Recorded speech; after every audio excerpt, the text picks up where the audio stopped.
This is the Voice of Vietnam. This is the Voice of Vietnam, broadcasting from Hanoi, capital of the Socialist Republic of Vietnam.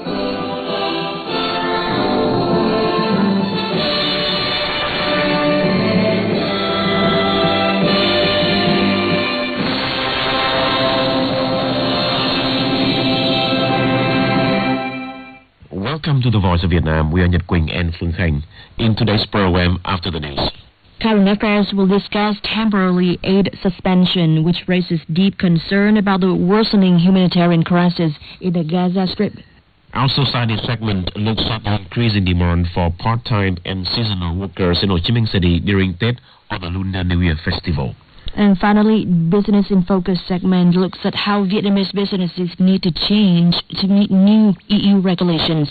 But first, here's the news. In the news headlines, Vietnam and the Philippines eye bilateral trade of $10 billion. Vietnam prioritizes the use of LNG in its greenhouse gas emission roadmap. And Palestine calls on Israel to adhere to the International Court of Justice decision. And now for the news in detail. The presidents of Vietnam and the Philippines have agreed to enhance economic collaboration between the two countries to soon raise two-way trade to $10 billion. During talks in Hanoi on Tuesday, President Võ Văn Thưởng and his Philippine counterpart, Ferdinand Romualdez Marcos Jr., said that this target should be met by easing trade barriers, facilitating exports, optimizing trade agreements in the region, and encouraging businesses to invest in such sectors as processing, high-tech agriculture, infrastructure, and oil and gas. Cooperation should be expanded to new important fields like digital economy, green economy, digital transformation, circular economy, and renewable energy, they said. President Marcos Jr. thanked Vietnam for its readiness to ensure stable and long-term rice supply to the Philippines. The leaders agreed to strengthen collaboration in national defense and security and shared the view on the importance of maritime cooperation. The Philippine president affirmed its support for Vietnam's hosting of the Asia-Pacific Economic Cooperation or APEC Forum in 2027. The leaders were committed to maintaining and promoting peace, security, stability, safety, and freedom of navigation and overflights in AC. They called on parties to exercise self-restraint, not to use force or threaten to use force, fully respect diplomatic and legal processes, and address disputes by peaceful measures in line with the basic principles of international law, including the 1982 United Nations Convention on the Law of the Sea.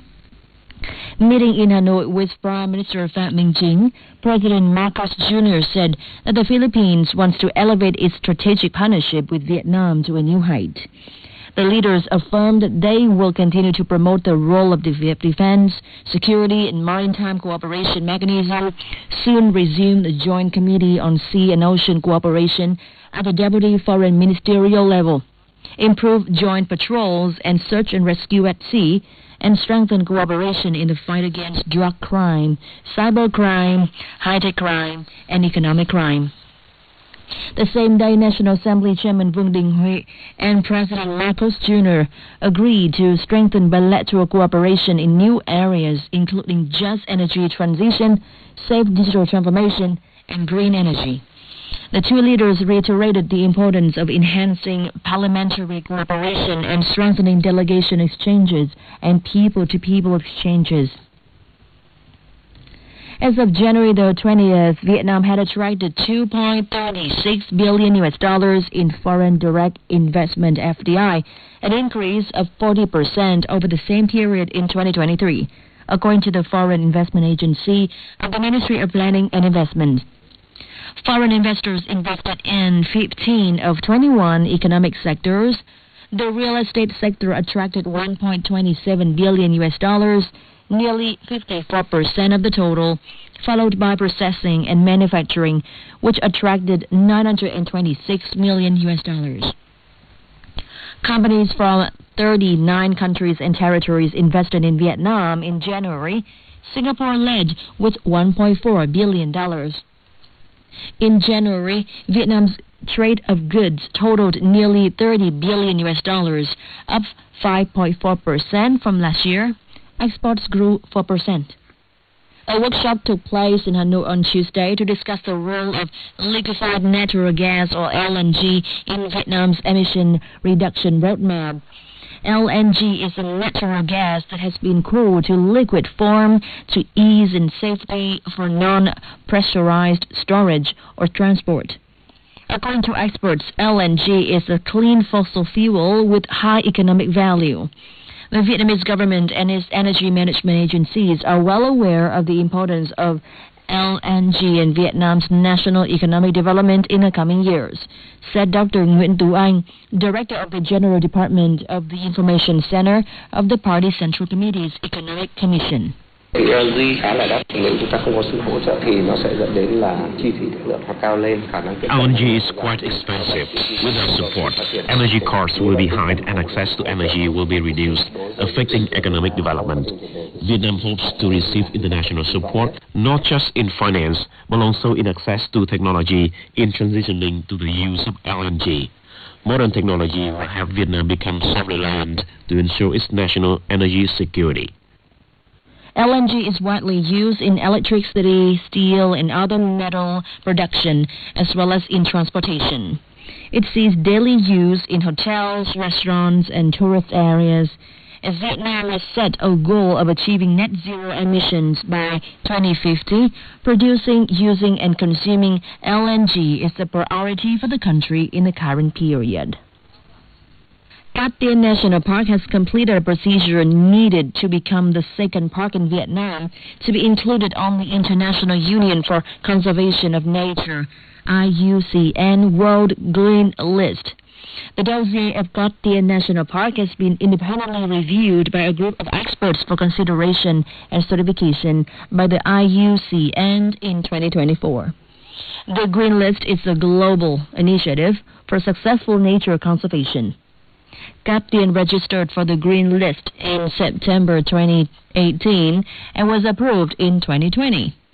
The dossiers began to be compiled in 2020.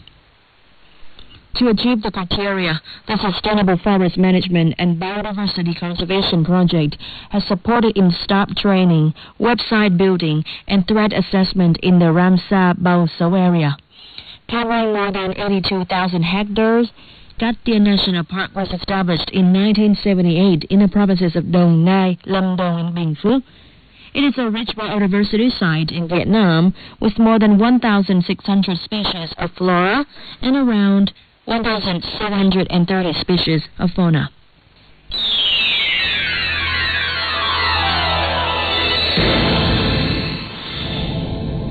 You're listening to The Voice of Vietnam, and now some more news.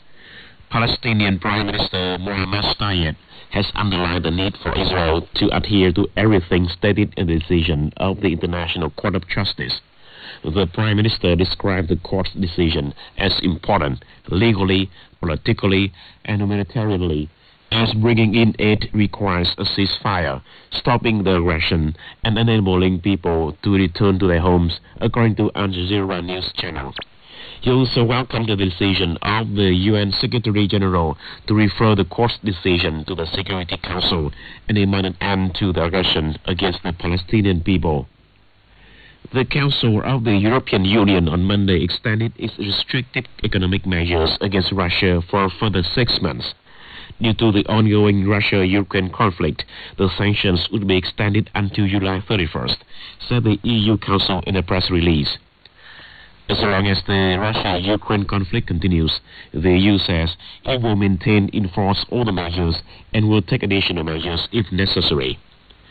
The EU started economic sanctions against Russia on July 31st, 2014, and has kept extending them due to its special military operation in Ukraine since February in 2022. The EU has so far adopted 12 packages of sanctions against Russia, and Russia, in response, has taken countermeasures.